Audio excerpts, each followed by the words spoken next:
Sa araw-araw na lang yata ay nakakarinig tayo ng isang pamilyar na tanong, addressed to Senator Raffy Tulfo, among the 23 other senators. Na, may naipasa na raw bang batas si Senator Tulfo?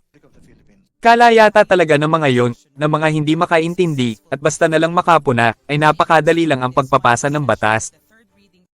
Nakakalungkot lang, na, sa kanilang mga tirada ay pinapatunayan lang na hindi rin nila alam ang kanilang mga sinasabi. Na, basta lang may bato laban kay Senator Raffy Tulfo, lahat ay pilit gagawa ng issue. Gaano nga ba kakomplikado ang proseso sa pagpapasa ng isang batas? In the Philippines, the process of passing a law can vary in terms of the time it takes from filing a proposed bill, depende rin kung gaano ito kakomplikado, bukod pa sa bilis ng pagtalima ng mga ahensya ng gobyerno, at marami pang ibang factors. The legislative process involves several stages, including committee deliberations, plenary debates, amendments, and readings in both houses of Congress. It can typically take months or years for a bill to pass through all these stages and eventually be signed into law by the President. Ibig sabihin, karaniwang tinatayang may ilang antas ang proseso ng batas sa Senado. Nandyan ang unang pagbasa. Matapos magsumite ng panukala, ito'y binabasa ng una at ikalawang beses sa plenaryo. Dito ay pinagdedebatehan at pinag-uusapan ng mga mambabatas ang mga probisyon nito. Sumunod, interpolation at period of amendments. Dito naman ay mas maigting at mas mabusisi ang ginagawang pagtalakay. Maaaring magkaroon ng mga amendments o pagbabago sa mga probisyon ng nasabing bill. Lastly, ang pagsusumite sa Pangulo. Kapag naaprubahan na sa Senado at sa House of Representatives o sa mababang kapulungan, ito ay isinusumite sa Pangulo para sa final approval bago ito maging ganap na batas. Take note, sinamarize lang natin yun ha. Ang proseso ng pagpapasa ay hindi lamang basta-bastang agarang natatapos. Ang mga panukala ay dumadaan sa masusing pagsusuri, pagtatalakay, at formal na proseso bago ito maging ganap na batas. Mahalaga ang mga panukala at resolusyon na isinusumite ng mga senador sa pagbuo at pagpapatupad ng mga pulisya at programa na makakaapekto sa mamamayan. Ito ang kanilang paraan ng pagtugon sa mga isyu at mga pangangailangan ng lipunan. Kaya't importante na maingat at matalino ang pag-aaral at pagsusumite upang mapalakas at mapabuti ang sistema ng batas sa bansa. Upang mas lalo pang maunawaan, heto at tunghayan ang mas detalyadong proseso. Muli, pinapakita natin at ipinaliliwanag ang mga ganitong bagay para sa kabataran ng lahat, kung gaano kakomplikado ang kailangang pagdaanan ng isang panukala hanggang sa maging ganap itong batas, lalo na para sa mga mapaggawa ng isyu na animoy napakadali lamang. At, hindi ibig sabihin na wala pa na isa sa batas ay wala nang alam. Na, dapat isaalang-alang ang napakasalimuot na proseso bukod sa napakarami pang factors.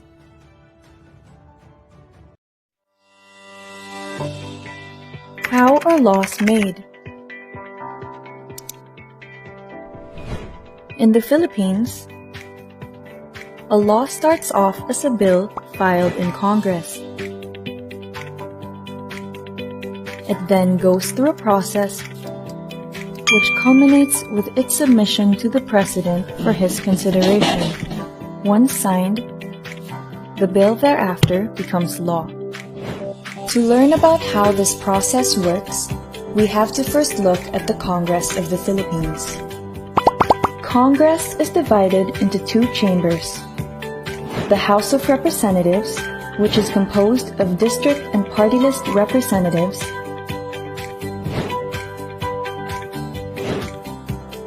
and the Senate, which is composed of senators. A member of Congress can file a bill. A bill is a proposed legislation, hence it's called Panukalang Batas, which identifies a societal problem and provides a solution to solve that problem through the passage and implementation of a new law. Once a bill is filed, it has to go through 3 readings. For the first reading, the bill is introduced to the plenary and is referred to the appropriate committee. A committee is a body within the House of Representatives composed of a limited number of House members. They concentrate on specific topics for legislation. After receiving the bill, the committee members deliberate the provisions of the bill, bring in resource persons and experts as part of technical working groups, and edit the bill if necessary. The end point of committee action is the resulting committee report of the bill, which is voted upon by the members of the committee. An approved committee report will then be referred to the Committee on Rules, which schedules the same for sponsorship, interpellation, and amendments at the plenary level. The plenary is composed of all members of the House. There, the bill is sponsored by the main proponent of the proposed law. The sponsor will be interpellated by his fellow members. He must defend the bill and reason with his colleagues that it must be passed. Some questions may be asked. Is there really a problem? How does the bill solve that problem? Is this the best approach available? Is the bill constitutional? The members of the House can then introduce amendments to the bill. The bill that survives this process intact or with amendments will then be set for second reading, where all the members will vote to approve the bill in its final form. The bill will then be set for consideration on third reading. At least 3 days before that date, printed copies of the bill are distributed to all the members of the House for their review. On third reading, they vote whether or not to approve it. A bill approved on third reading shall then be transmitted to the Senate. The Senate can concur with the bill. If the Senate concurs, the bill is then enrolled and transmitted to the President for his signature. If the Senate and the House do not agree on the provisions of the bill, a bicameral conference committee is created. This committee is composed of representatives from both the House and the Senate. Together, they harmonize the differences of the bill and produce an amended or new version which is transmitted back to both the House and the Senate for ratification. Once ratified, the bill is enrolled, which means the Speaker of the House, the Secretary General of the House, the President of the Senate, and the Secretary of the Senate sign the bill and transmit it to the President for his signature. The President studies the bill and can either sign it as it is, sign it with vetoed items, which means there are provisions that he rejects, or veto the bill outright. A bill that is signed by the President shall now become law. The law shall then take effect after its publication, either in the Official Gazette or in a newspaper of general circulation.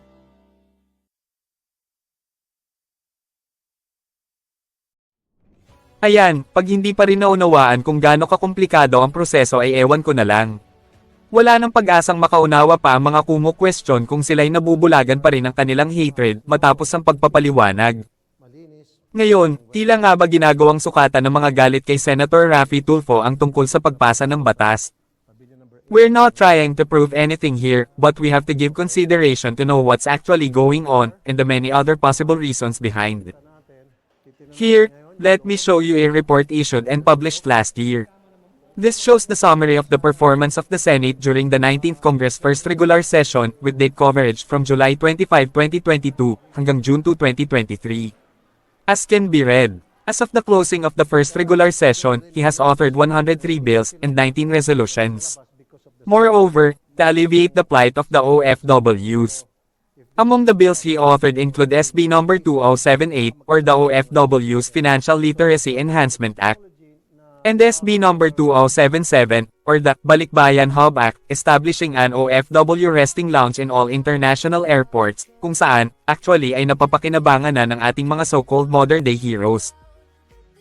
They get to enjoy the comfort, the food, Wi-Fi, at iba pa, free of charge, habang naghihintay para sa kanilang flight.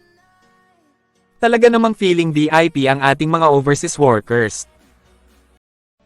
Moving on. The most notable as well is Senator Tulfo's push for stricter screening process for foreign employers to avoid abuses against OFWs.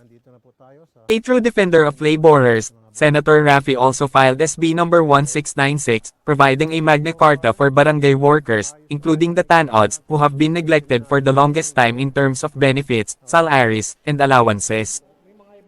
SRT has also committed in finding ways to address the looming energy crisis and other energy-related problems in the Philippines by filing Senate Resolution No. 107, investigating the persistent and recurring power outages in different parts of the country.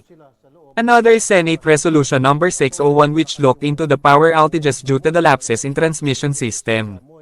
Also, SR No. 629 investigating Samal Island electric crisis, among others.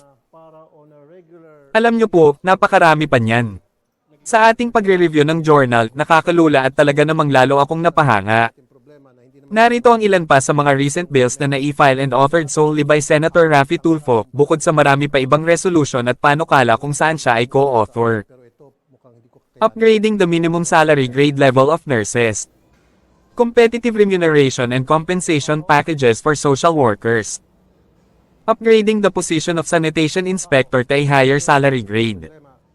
Graduating students for Reforestation Act of 2024.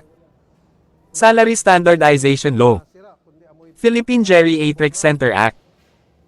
Public Dentist Salary Modification Act. Personnel Economic Relief Allowance.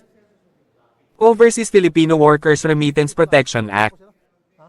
The Fiscal Autonomy Act of the Judicial Branch of Government. Extending the corporate life of the Power Sector Assets and Liabilities Management Corporation. Anti-Drunk and Drug Driving Act. At iba pa. But, again, we are discouraging na gamiting sukatan ang dami ng bilang ng batas na naipasa para masabing mahusay ang isang senador. Bakit ko nga ba pinakita pa ang mga recent authored bills filed by SRT, samantalang kasasabi ko lang na dini-discourage nga natin na gamitin iyong sukatan? Simple lang. Nais lang nating ipaunawa na sa kabila noon ay dedicated with all compassion talaga sa pagseserbisyo. Patunay lamang ang ilan sa marami pang ibang bills na kanyang isinusulong na tunay siyang tapat sa pagtugon sa sinumpaang tungkulin. Patuloy siyang nagsasaliksik ng mga paraang makakatulong at magiging beneficial sa ating lahat. Sasabihin na naman, napakadaming pinanukala raw pero wala naman daw nakakapasang batas. Sa ganitong mga pagdududa, mahalagang sariwain ang napakaraming mga posibleng hindrances. Let me reiterate that while there is no publicly available information on specific bills or resolutions he has authored that have been enacted into law, it is worth noting, for the nth time, that the legislative process can be complex and multifaceted, where not all proposed bills may progress to become laws due to various factors. It is very essential to recognize that legislative process can be intricate and its passage requires broad consensus, coordination with other legislators, alignment with government priorities, political consideration, the need for thorough investigation, consultation, studies, deliberation, and the like. Kailangang makapaghatid ng makabuluhang pagbabago at mapangalagaan ang kapakanan ng mga Pilipino. Bilang mga mambabatas, tungkulin ng mga senador na magtaguyod ng mga pulisya at programa na makakatulong sa pag-unlad at pagsasaayos ng ating lipunan. Napakahalaga rin ng kalidad at kaugnayan ng mga batas na kanilang sinusulong para sa kabutihan ng bayan at mamamayan. Hindi sapat na basta-basta lang na magpasa ng maraming batas kung walang malinaw na layunin at benepisyo para sa publiko. Kaya't mas mainam na suportahan at mapagyaman ang kanilang kakayahan na makapaghatid ng nararapat at kapaki-pakinabang na solusyon sa mga suliraning hinaharap ng bansa at kung paano ito makakatulong sa bayan at sa mamamayan. Kaya, unfair na gamiting sukatan ng dami o bilang ng nipapasang batas para masabing epektibo ang isang mambabatas. Hindi naman ito nangangahulugang hindi sila nagtatrabaho o hindi sila nakakapagsumite ng mahahalagang panukala. Yan ha, paulit-ulit na. Diyan din mapapatunayang hindi sumisipsip si Senator Tulfo at Maki Padrino kung kanino upang makalakam ng suporta kahit pa nasa tradisyon na ito at nakagawian na ng marami, ang paggamit sa alyansa. Ang pagiging epektibo at mahusay na mambabatas ay mas higit pa sa bilang ng naipasang batas. Kabilang dito ang integridad, dedikasyon, at kakayahang makapagbigay ng makabuluhang kontribusyon sa pag-unlad ng lipunan. Sa ating kasaysayan, mayroon mga hindi nakapagpasa ng sariling panukalang batas sa kanilang panunungkulan. Bagamat ito ay isang karaniwang pangyayari, hindi nangangahulugan na walang halaga o effectivity ang kanilang pagiging mambabatas. Maraming paraan para makapaglingkod at makatulong sa pamamagitan ng iba't ibang tungkulin sa Senado. Ang pagsusulong ng mga resolusyon, pagsasagawa ng investigasyon sa mga isyu ng bayan, pagiging bahagi ng mga komite, at pagtutok sa pagbibigay ng serbisyo sa mga mamamayan ay ilan lamang sa mga paraan kung paano maaaring mas makatulong pa ang isang senador. Dalangin ko'y makatulong ito para maliwanagan ng mga mapanghusgang nang babato lang sa tangkang pabagsakin siya dulot ng labis nilang pagkamuhi at walang kapararakang layunin. Once again, senators may resort on other aspects of their legislative duties, such as conducting oversight, participating in debates and discussions, and representing their constituents, rather than solely focusing on passing laws. The value and effectiveness of a senator should not solely be measured by the number of laws they have passed. Tulad ng sinabi na natin, it is also important to consider the quality and impact of the legislation they have enacted, as well as their ability to represent their constituents, uphold democratic principles, and hold the government accountable. Wala ba kayong system monitoring para agad-agad By the way, kamakailan nga ay nag-courtesy call si Taipei Economic and Cultural Office in the Philippines Representative Wallace Min Ganchao kay Senator Idol Raffy Tulfo sa Senado. Sa kanilang pag-uusap nga ay pinuri ni Ambassador Chow ang talento at kasipagan ng mga OFW, lalo na ang mga Pinoy factory worker at English teacher na malaki ang ambag sa ekonomiya at edukasyon ng Taiwan. Nagpasalamat naman si Senator Idol sa magandang pagtrato at maayos na pasahod ng mga employer sa Taiwan sa mga OFW.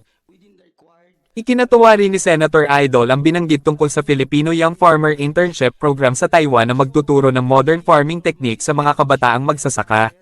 Kung saan, ang bawat intern ay makatatanggap ng 50,000 pesos pagkatapos ng programa para simulan ang kanilang agriculture business. Pinalawig din ni Ambassador Chow ang bilang ng kanilang internship vacancies mula 50 hanggang 100 upang mas ma-accommodate ang mas maraming aplikante mula sa Pilipinas. Kado Senador Raffy Tulfo, ang iyong dedikasyon sa pagkalinga sa ating mga OFW ay tunay na nakakabilib. Maraming salamat sa iyong maayos na relasyon sa mga kasama natin sa Taiwan at sa pagtitiyak na ang kanilang karapatan at kapakanan ay napoprotektahan. Patuloy po sana ang inyong pagmamalasakit at suporta sa ating mga kababayan. In addition to that, allow us to congratulate the Raffy Tulfo in action, having been awarded as the 2024 Changemaker for Outstanding Public Service Program from the Universal Achievement Awards. Congratulations! Congratulations to Senator Raffy Tulfo and the entire team behind Raffy Tulfo in Action for their unwavering dedication to public service. Your program's commitment to helping those in need and fighting for justice has made a significant impact on the lives of many people, including those other nationalities, and not just us Filipinos. Your compassion, integrity, and relentless pursuit of truth have inspired countless viewers and served as a beacon of hope for those seeking assistance. Mabuhay po kayo!